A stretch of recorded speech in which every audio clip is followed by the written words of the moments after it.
తెలంగాణ వ్యాప్తంగా వచ్చే విద్యా సంవత్సరం నుంచి 60 మైనారిటీ రెసిడెన్షియల్ పాఠశాలలు ప్రారంభించాలని సీఎం కేసీఆర్ అధికారులను ఆదేశించారు. వీటిలో 30 బాలికలకు మరో 30 బాలురకు కేటాయించనున్నారు. మైనారిటీ సంక్షేమ శాఖ నిధుల ద్వారా నడిచే ఈ పాఠశాలల నిర్వహణ బాధ్యతను విద్యాశాఖ స్వీకరించాలని సూచించారు. ఇంగ్లీష్ మీడియంలో విద్యాబోధన జరగాలని, మొదటి ఏడాది 5, 6, 7 తరగతులలో ప్రవేశాలు కల్పించి ప్రతి ఏడాది ఒక్కో తరగతి పెంచుకుంటూ 12వ తరగతి వరకు ఈ రెసిడెన్షియల్ పాఠశాలల్లో విద్యాబోధన జరపాలని సీఎం చెప్పారు.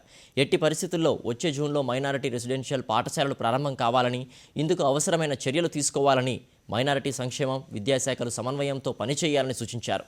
ఈ పాఠశాలలకు అవసరమైన బోధనేతర సిబ్బందిని నియమించే చర్యలు చేపట్టాలన్నారు. దీనికి సంబంధించిన నోటిఫికేషన్ కూడా డిఎస్సి నోటిఫికేషన్తో పాటే రావాలని ముఖ్యమంత్రి ఆదేశించారు.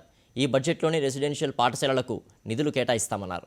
హైదరాబాద్లోని చెంచల్గూడ జైలును చర్లపల్లికి తరలించాలని ముఖ్యమంత్రి అధికారులను ఆదేశించారు. రేస్ కోర్లను కూడా నగర శివార్లకు తరలించారన్నారు. ఈ 2 స్థలాలను రెసిడెన్షియల్ పాఠశాలల నిర్మాణానికి ఉపయోగించాలని చెప్పారు.